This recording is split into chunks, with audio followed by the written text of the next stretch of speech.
share from our successes and our failures. And that's why we have a number of communities of practice, which goes across different sectors so that people from different jurisdictions and different PHNs and different areas can say, oh, I was doing this, and so that you can really learn.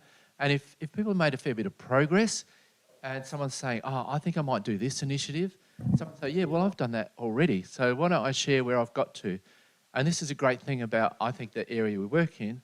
There's no proprietary about this. We all want to share, we all want to encourage one another because we all share the same agenda, the same goal of improving the physical health of people living with mental illness. So this morning is a little bit about converting this policy imperative or this national imperative and the policy of Equally Well and the policies across the states into action, because that's where there's so much slippage. There's lots of, the road to health is paved with good intentions, and there's lots of great intention, there's lots of great work happening, but sometimes converting that imperative into changes in practice and changes in people's lives, we struggle at that. That's something that we really don't do well. You know why? Because we're mostly mental health trained consultants, advocates, clinicians. We're not implementation scientists. So this morning we have, I think, a great panel of people who I believe, hand-chosen by Professor Roberts, who I believe has actually made a massive impact and have got a track record of doing just this. And I've got to say, there's a lot of policies, as you know, that are on the shelves where nothing's happened. In this case, for these 4 speakers, you can see tangible outcomes from what they've done. So just a brief introduction. We've got Carolynne White, who's working with Mind, which is an NGO, and also an Equally Well ambassador. Next to her, we have Tricia O'Riordan, who's the Senior Policy Officer, probably a Director. You keep going, get promoted every time I turn around, Trish. From New South Wales Health, who's been leading a lot of the work around the New South Wales Health policy about improving the physical health of people with mental illness. We have Ruth Vine from the National Mental Health Commission, but also comes with, Ruth, decades of experience across many, many different settings of successful and impactful work. And Goodwin from the Assessments, Central Eastern Sydney PHN, and really the work that the PHN is doing is fantastic. So what we're trying to do this morning is people from very different contexts, from the NGO, from state government, from national government and PHN. And what we want to do is try and learn and glean from them some of the lessons that they've learned about turning the policy imperative or the policy intention into changes of practice and changes of outcomes for people. So what we're going to do is have about 2 or 3 minutes each where they're going to give some of the key first reflections on this, and then a bit of a panel work, and then we're going to provide a bit of time for maybe 15 minutes for question and answers for the panel at the end. So with no further ado, let's get started. So we'll just, I'm not very creative, we'll start with the person closest. So Carolynne, could you just give for 3 minutes a bit of a summary of your key insights about converting policy into practice? For that, Russell. So I'm Carolynne White. I'm the Participation and Co-Design Manager at Mind Australia, and this is a designated lived experience role. So to this role I bring family and carer lived experience. So when it comes to physical health and promoting the physical health of people with mental ill health, that's a very personal issue to me because I've supported family members who are navigating various mental health and physical health systems, and I can see what happens when things go wrong. And so that's what drives a lot of the work that I do. So I think I was thinking about this converting policy to practice from a kind of journalistic kind of mindset. So, so the who, what, how, when and where kind of questions. So in my work, I often think about who's most affected by the issue that the policy relates to and who was involved in creating the policy in the first place. So were people with lived and living experience involved in the policy conversations and coming up with the policy solutions? And whose voices were missing? So that's a really important question because you can't apply something to a population without kind of tailoring it to the needs of that particular group of people in the context where they live. So thinking about the what as well, so it's kind of thinking beyond kind of behaviour and lifestyle. So individual people can certainly take action to support their health and well-being, but if we want to make a real change in terms of promoting physical health, we need to be addressing the social determinants of health. So thinking about kind of, we talked yesterday about things like poverty, things like racism, things like food insecurity are all really key issues that we can't ignore. So when it comes to the what, we can maximise our return on investment by doing both. So supporting individuals, but also addressing some of those social determinants. So a couple of examples of how we've done that is like when we're organising catering, for example, for a group program, then getting a social enterprise to do that catering for us so that the money that we're spending is not only benefiting the participants, but it's benefiting the people in that social enterprise. So it might be people with disability, or it might be a Indigenous-led organisation.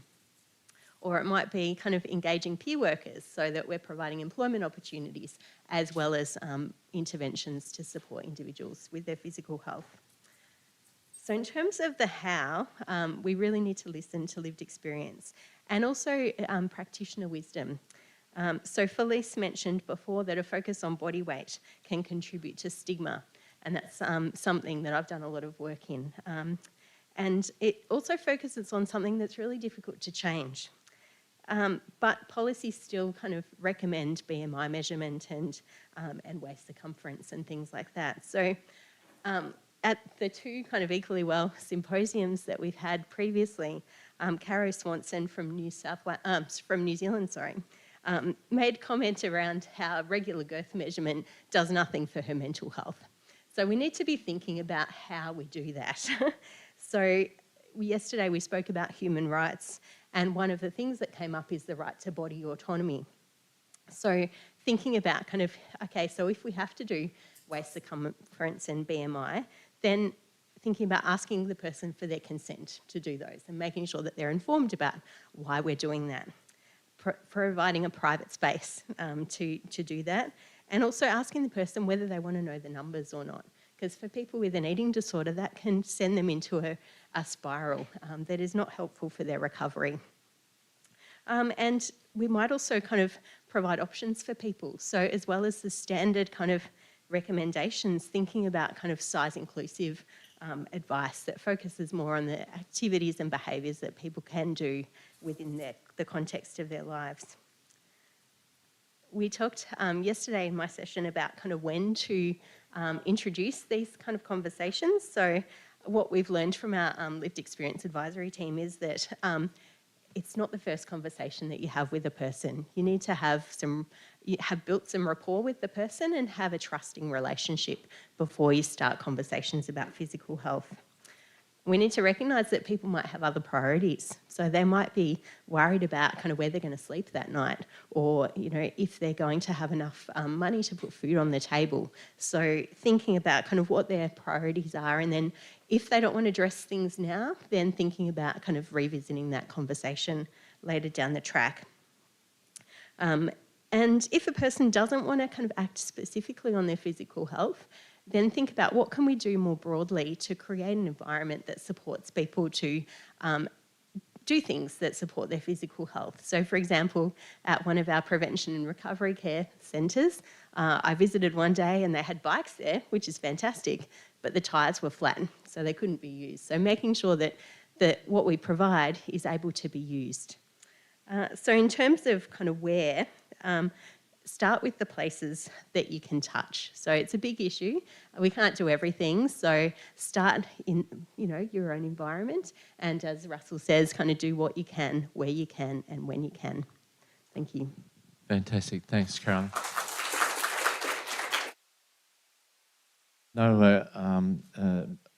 Jackson from Community Development talks about you have to start at point of felt need.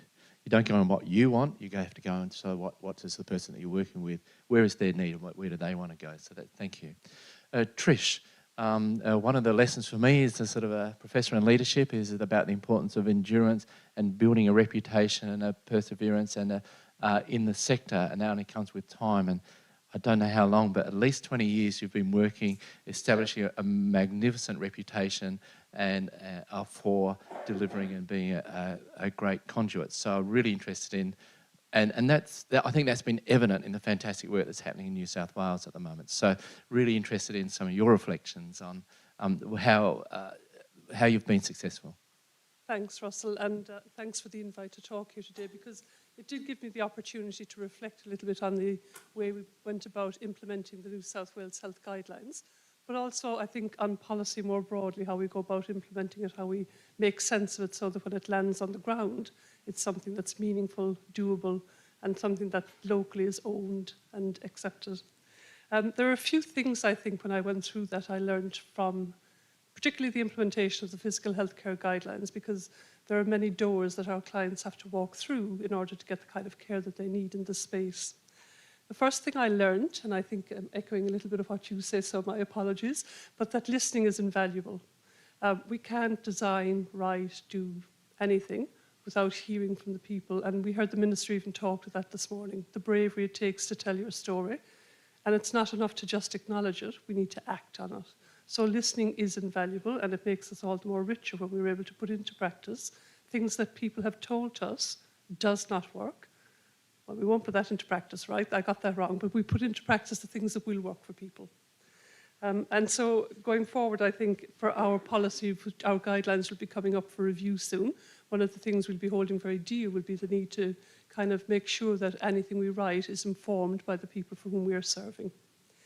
The other thing I would add to that, though, is that we need to be honest and keep people informed.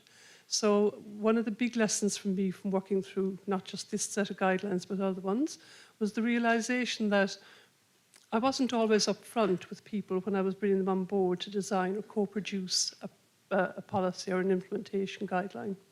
So you have to be able to be upfront with people from the very beginning and know what you're asking of them, explain why that is, and keep them informed along the way. Some decisions will be made before you even set foot in the room, and acknowledging those and telling people what they are is a powerful way to take it forward. And that might be for legal reasons, it might be ministerial reasons, it might be funding and resource. It's not to be exclusive, but it's just about being clear. Are you co-producing? Are you consulting? Are you co-designing? What is the aim of bringing people on board and hearing their stories? I think it was one of the learnings for me was learning to be, and it sounds kind of very simplistic to say this, but learning to be flexible when somebody came up with a much better idea than the one I thought I had. It's really important, right? We just have to let go of stuff sometimes and go, you know what, that is a better way of doing things, and therefore I should. The other lesson that came out from it, particular to the physical healthcare guidelines, is that partnerships are pivotal, and we need to use the power of partnerships if we really are to make change.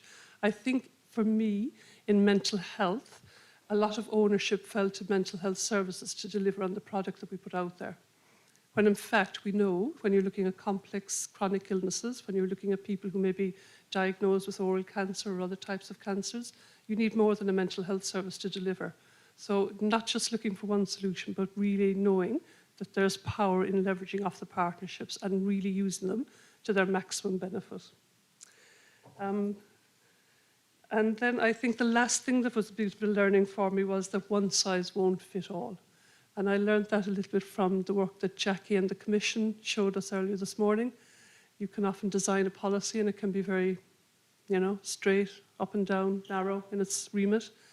But that's not the real world. People's lives are very different. People come from different cultures, different backgrounds, different groups, and therefore they will have different needs.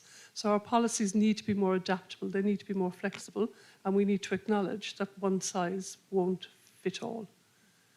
They were probably my key reflections, Russell. No, that's great, Trish. And I know we talk a lot about the partnership and lived experience, experts by experience. And as with my rural hat, we talk about place-based expertise as well. And that's what you're talking about. What might work in inner metro Sydney might not work at the back of Dubbo or Burke or something. So once again, partnering with those who have the place-based expertise is actually critical. So thanks for highlighting that. Ruth, from your varied perspectives. Thank you, and I'm going to try very hard not to repeat what we've heard already, which of course I absolutely agree with. But I guess when I'm sort of thinking about how you put policy into practice, there are some key things that can be both enablers and blockers. And those key things, I think, are people, dollars, and systems. And I thought maybe I'd give a couple of examples. The first one I'm going to give is from way back when I was working in clinical mental health services.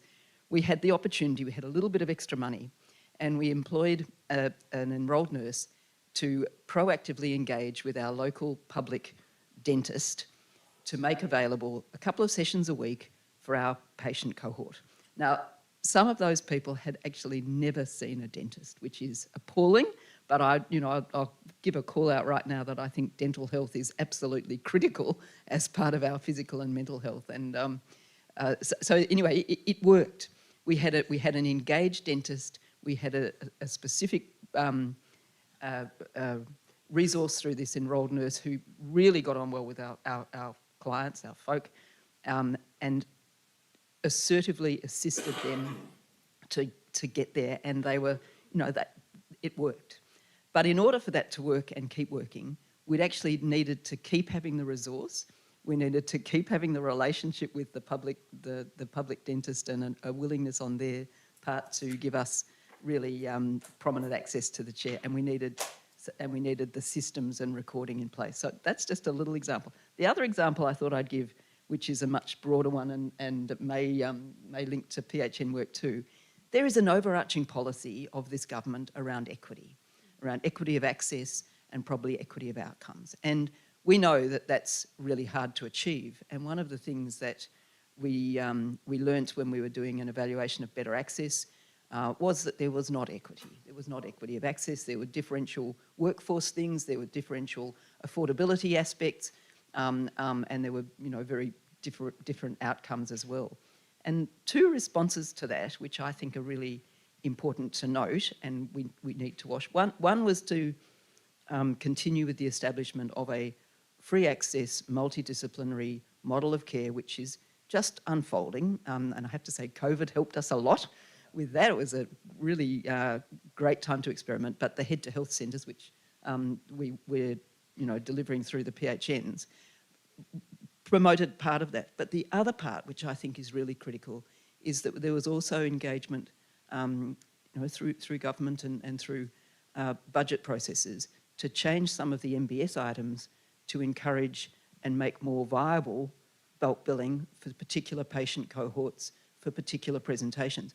Now, that's the sort of thing that takes a sustained will. It certainly takes dollars, and it absolutely takes an availability of the right workforce, an availability of the right leadership and governance, and indeed a close monitoring of outcomes and value for money. So I think, you mentioned decades, Russell, and it is of course true that it has been decades, but through that decades I have seen some great policies that have been able to be put in practice. But I think sustainability and generalisability, so it's not just in one patch, are just so hard to achieve without really, really strong leadership. And all the things that both Tricia and Carolynne have talked about in terms of partnership and engagement and communication. Fantastic. What I've heard there is that the importance of having the right people, having the resources, including the money, of course, and the workforce, and also having the relationship, and then the systems, which sort of brings all of those things together. And then that's underpinned by sustainability and feasibility. So, wow, what a great summary. Kat, very different environment, a very new environment, and at Central Eastern Sydney PHN, you guys are doing fantastic work across so many areas, and already I've seen that you're echoing some of the things that Caroline, Trish and Ruth have said about the resources, the dollars, the partnerships and listening. So really interested in the work that you're doing. There's so much new work, and your learnings and your insights from all of the projects you've been doing across assessment. Thanks, Russell. I thought I'd talk a little bit about what we're doing and what are some potential next steps in this space. So primary health networks are funded to improve access and the quality of primary care services, and in particular for people who typically miss out, so more vulnerable members of communities or communities that are hardly reached by primary healthcare like GPs and allied health professionals. So within In addressing the physical health of people who live with mental illness in this space, one of our main levers for moving policy into practice is our commissioning of mental health services. So within our funding parameters, we've been able to do this in a variety of ways. At the very start of the process, when we tender for services and we put out our specifications, we will ask providers, how will this service meet the physical health and wellbeing needs of people in the program? It may not be the core purpose of the program, but we ask that, and it's one of the key selection criteria for procuring providers.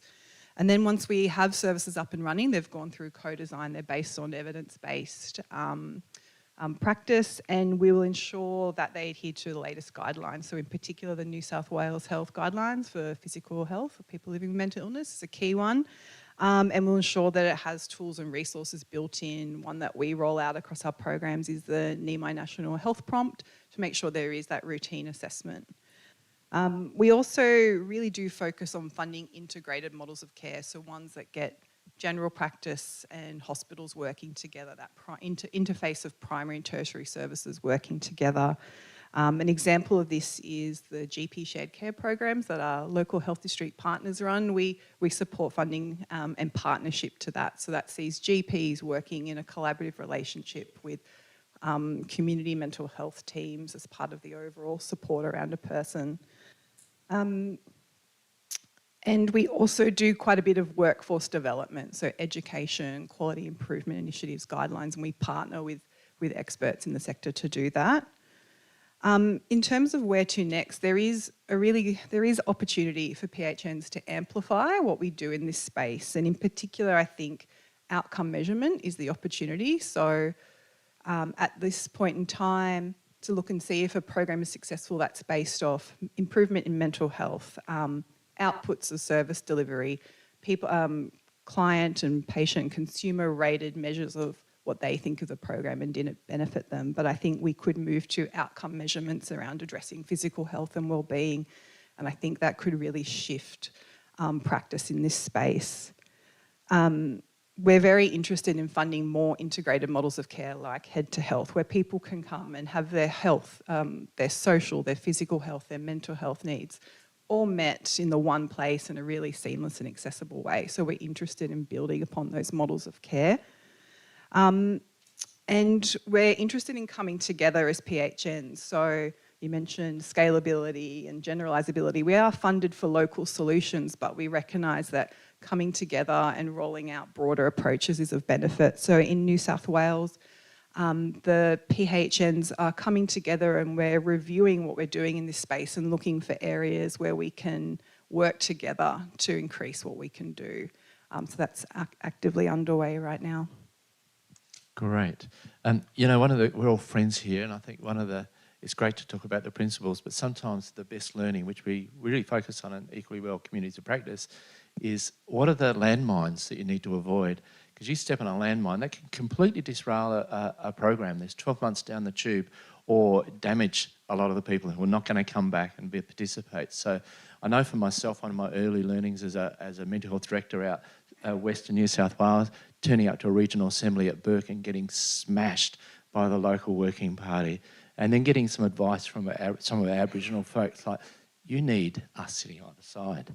So then I went to the next one, and I'm endorsed by the community. I've got 2 Aboriginal women sitting next to me, and it was a much better experience, I've got to say, because it's getting the endorsement of the people with credibility, rather than me, a white bread blow-in, who's new to the community, only as a director 1 year in. These are people who have been in the community for this. So gives you some credibility by association. So for me, I really learnt the importance of getting alongside the local experts and authorities and respected people and getting them alongside and being clear that this is a partnership.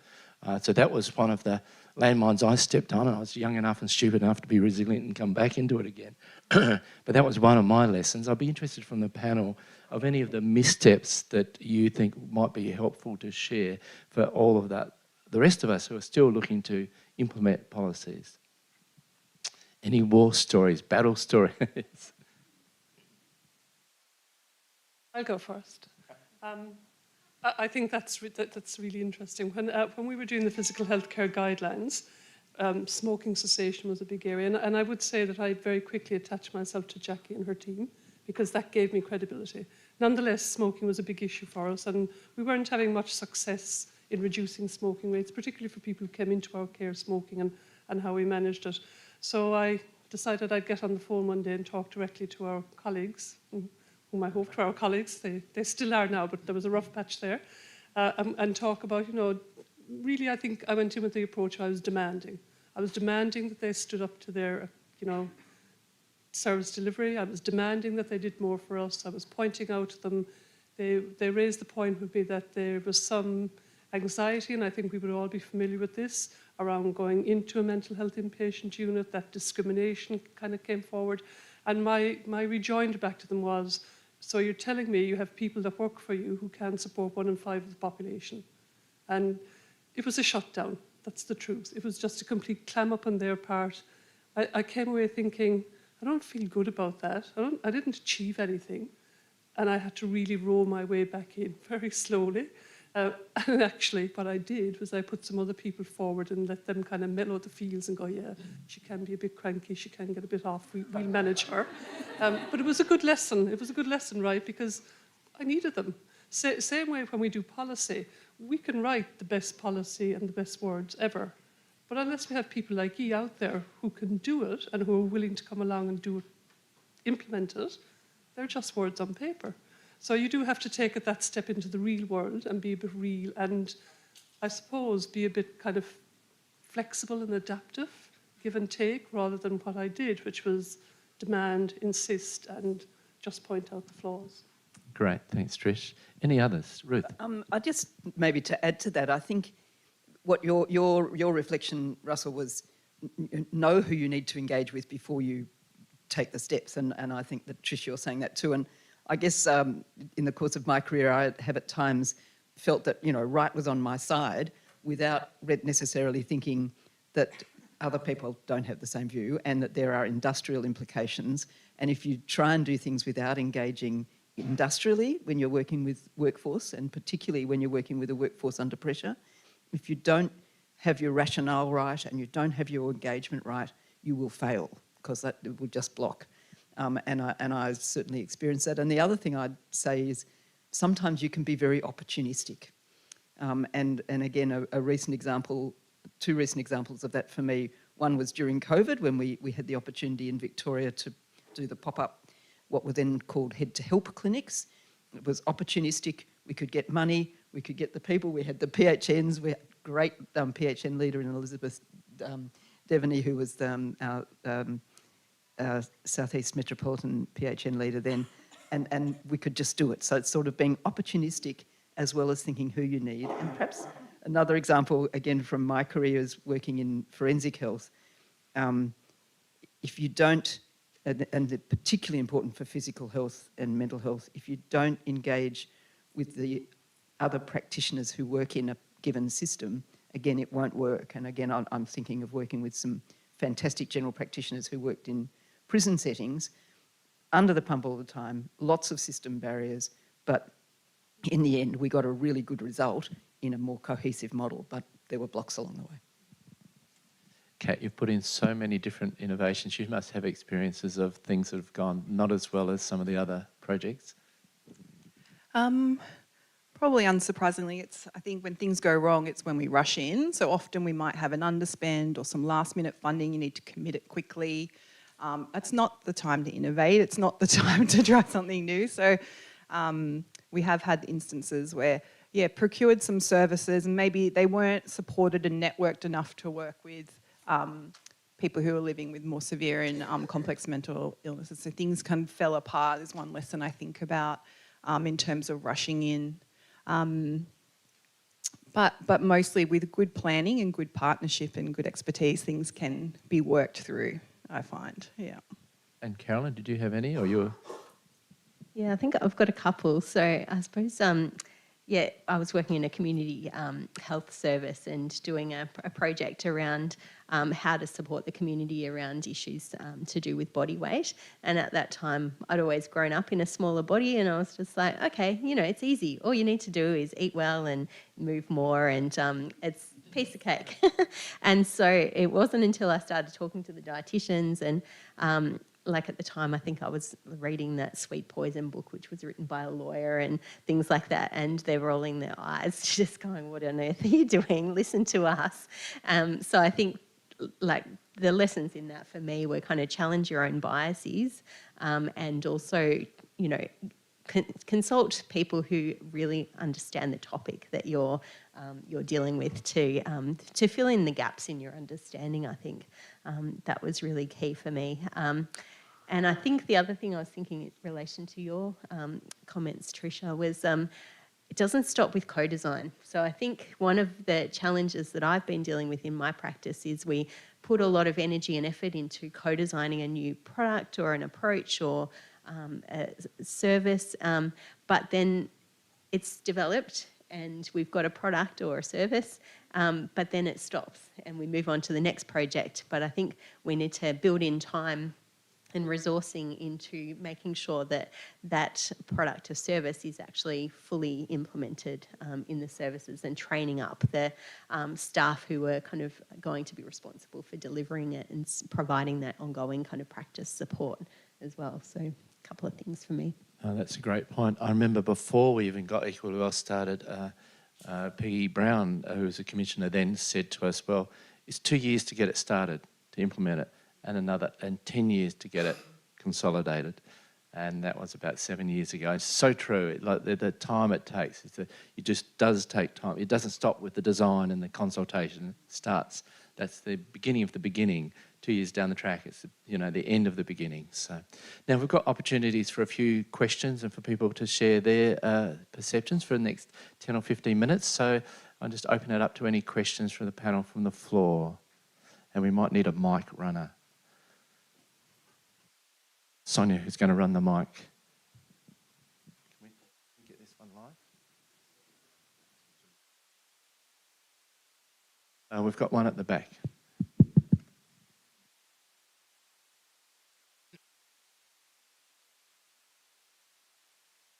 Oh, the joy of youth to actually be able to run with a microphone.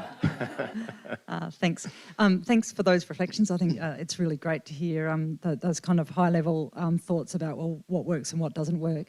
I wondered whether people on the panel had some examples of where they feel like they've had some success in terms of implementation in practice of physical health, practice improvement.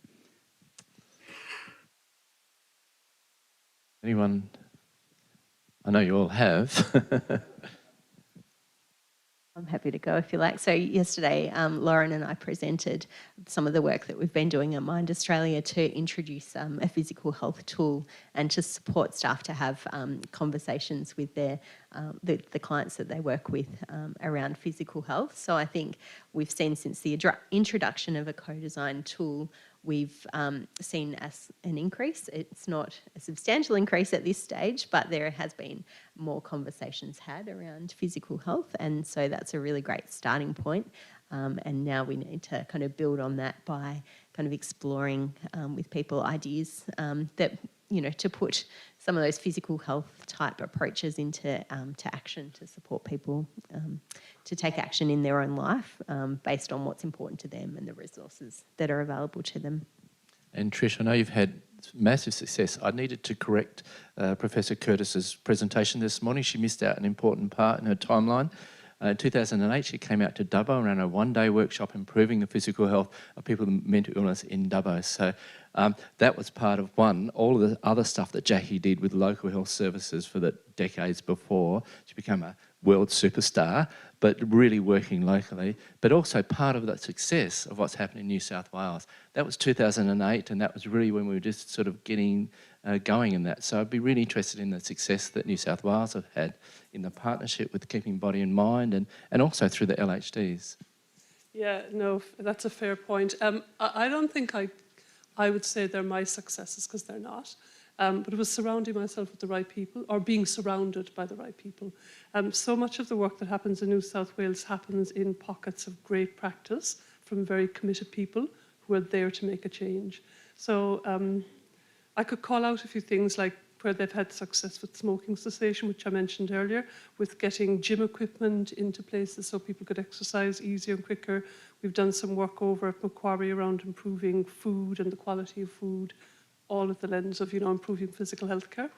But really it is about the people and the power that's in, what I said earlier, those power in partnerships and using them well, and the power in the people, giving them the go-ahead to go and fly. So they wouldn't be my successes, they really would be successes that have landed in services, yeah.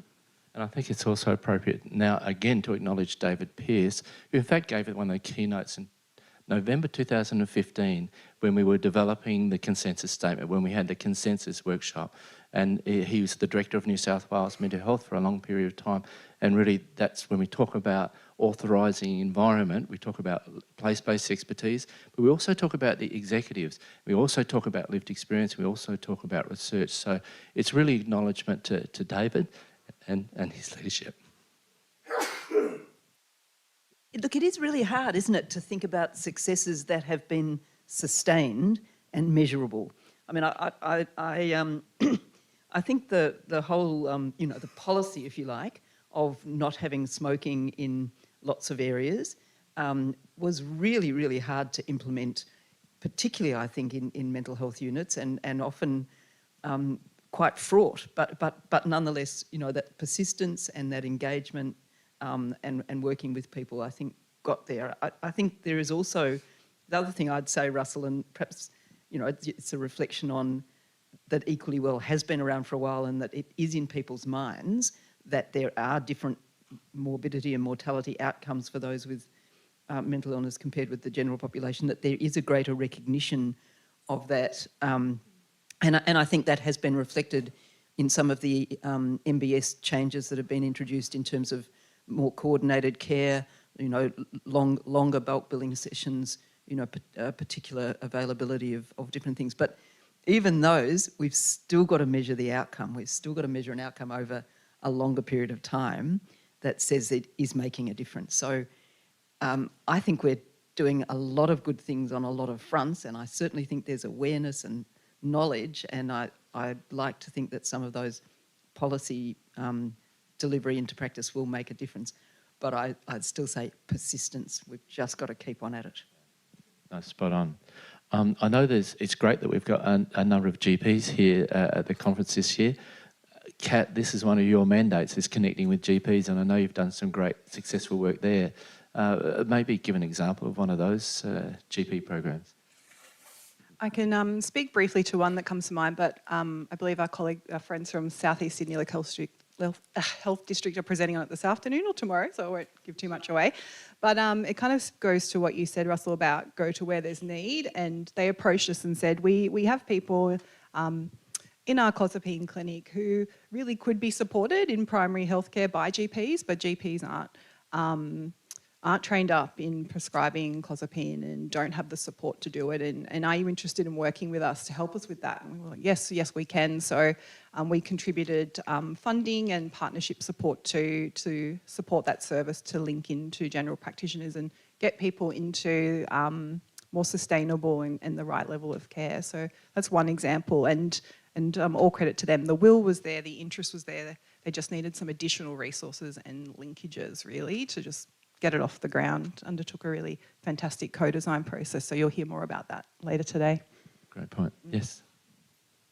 I've just thought of a couple of things. So I think sometimes you don't see the outcomes immediately, you see them down the track. So I don't mean to single Dave out, but a few years ago, well, quite a few years ago now, we worked together on a project called Framework for Inclusion, which was about kind of supporting people with mental ill health to access the physical health services offered by the community health service. So at the time we employed Dave as a consumer consultant who worked on some resources for staff, and so that was the first time that community health organisation had employed a consumer consultant. And so to see Dave now kind of co-chair of Equally Well, it's a real kind of testament to investing in lived experience and growing that lived experience leadership. So so well done, Dave.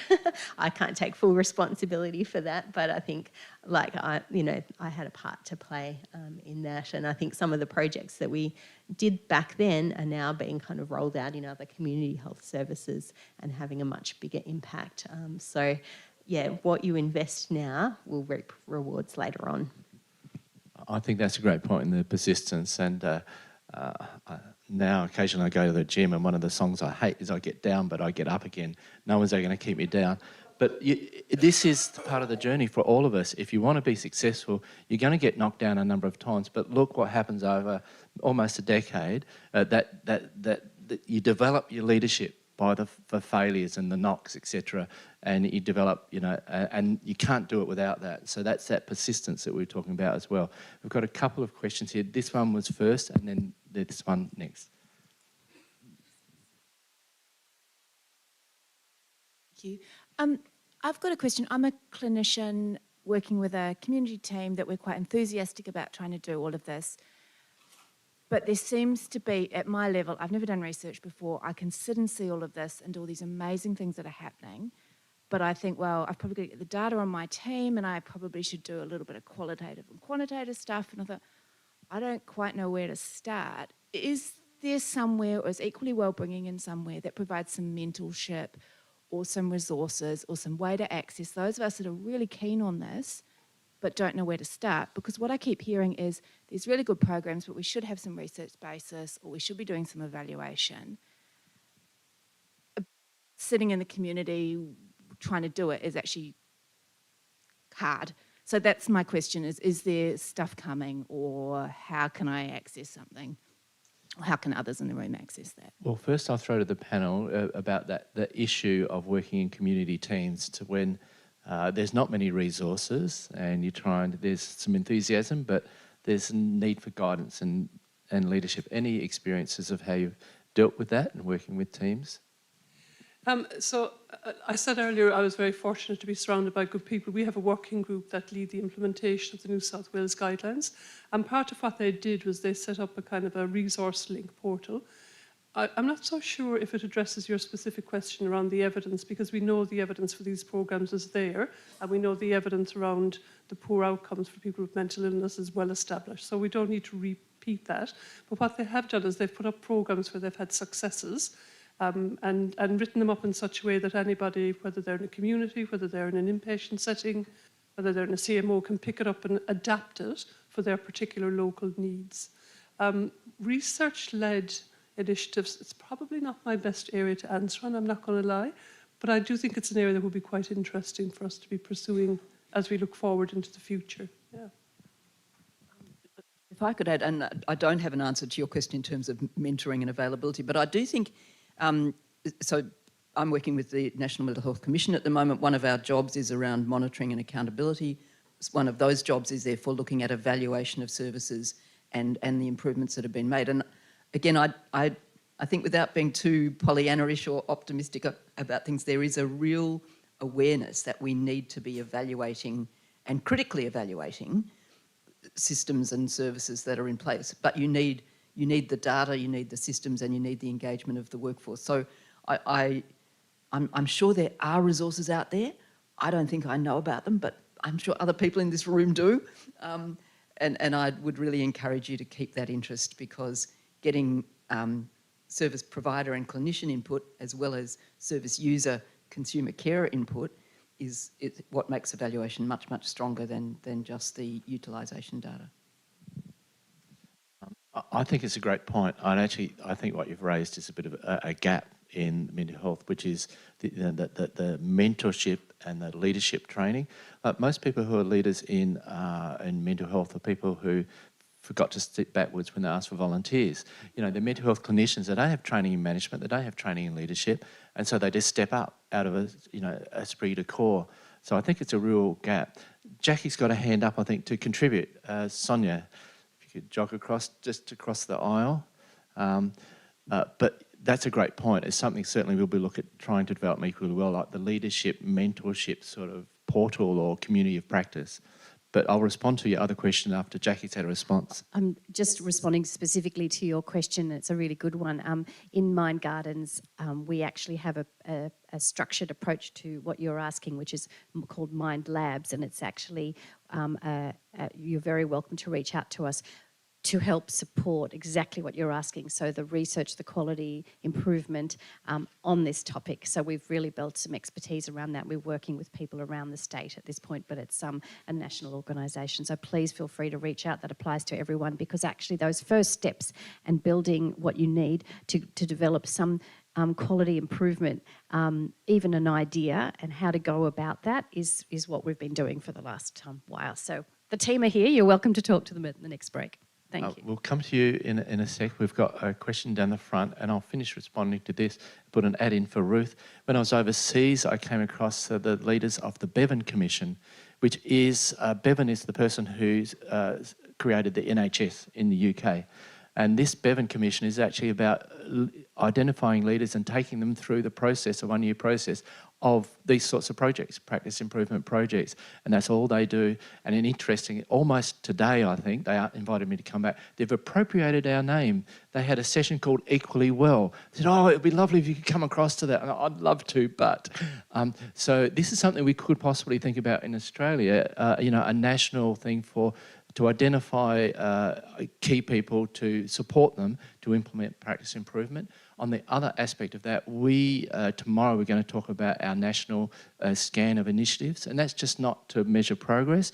It's also to get a description of the project, whether there's evaluation behind it, and also the contact details of people who are behind that project, so that you can reach out and say, we're thinking of doing this, can you help us? And so we're setting up the website so you can filter that by is it adult or is it children? Is it weight or is it everything? Is it smoking? So you can filter and you go, okay, here's Cat Goodwin in Cessman who've done this, and here's the number, and you can talk to them, here's a description. So we're just, I think, Lee,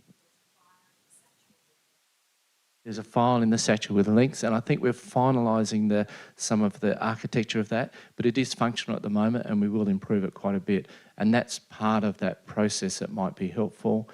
There's some, and I don't think you have to evaluate every project. If someone has already done it and the research is there, because it's hard for clinicians to do research, it's quite a whole different additional demand on already overworked clinicians.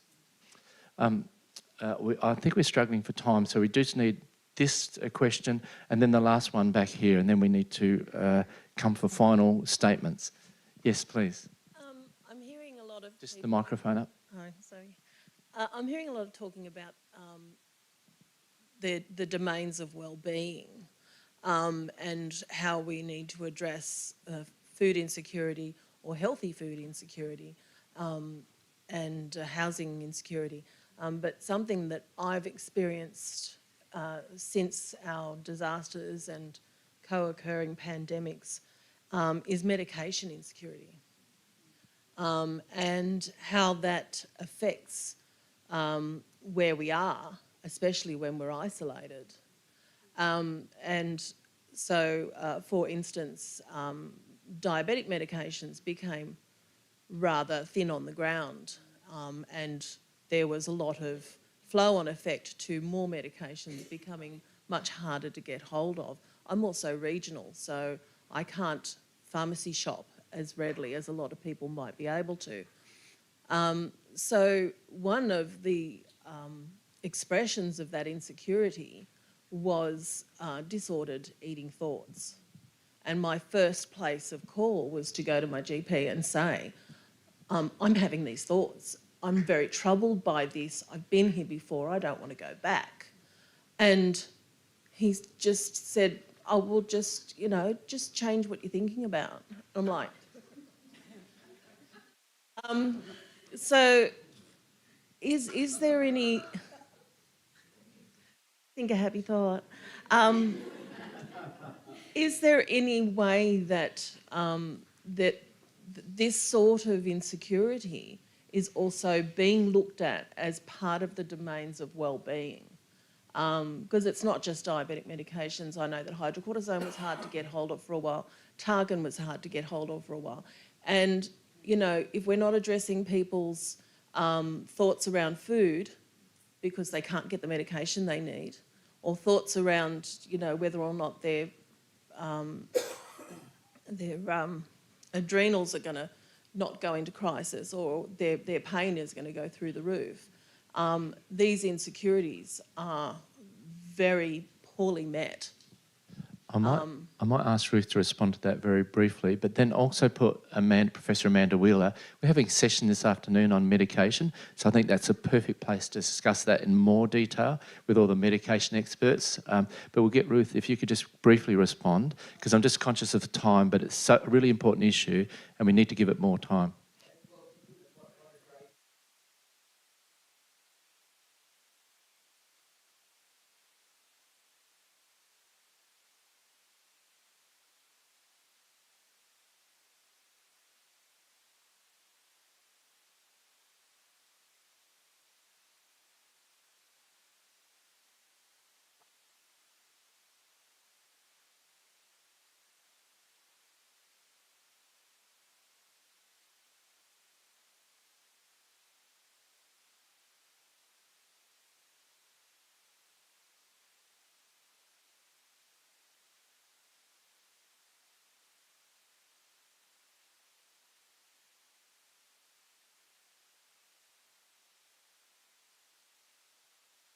Okay, thanks from the college. We'll deal with the question later because of the time, so thanks for that. We've got 3 minutes to sort of do your final statements. So for the people here who are thinking about doing something, somewhere, sometime and when, what would your one piece of advice be in terms of trying to translate the intention into action? So one closing statement for people to take away. What's your term, Catherine? On the bus or on the train or on the plane to have in their minds. So we might go the opposite way this time, and so we might start with you, Kat. The one piece of advice you give people about trying to convert policy into change in practice. I think people are really happy to share their expertise and experience. So find that person who you see is doing something you want to do and doing it well, and reach out to them, and you'll be surprised they will support and partner, and talk to your local primary health network if you want support to do that and find those people. But I think be mindful of the place, the system, the area in which you work. Be opportunistic. You know, if an opportunity arises, grab it and work out who your best friends are going to be and who you're going to need to engage. Perfect. Thanks, Ruth. I would probably say be willing to share what's imperfect. Yeah, don't wait for the perfect. Yeah. And Carolynne? I think I like to think about evidence-based practice as the policy context, the research evidence, clinical expertise and practitioner expertise, and also the values and circumstances of people with lived experience. So I think, you know, find out kind of what you already have that you can use, and then where the gaps are, and start there. So don't overcomplicate it. I think starting with a conversation, as Catherine said, is a great place to start. Well, I don't think there's anything more that I can add other than to say thank you to Catherine Goodwin, to Ruth Vine, to Tricia O'Riordan and Carolynne White, and can we all join and thank them?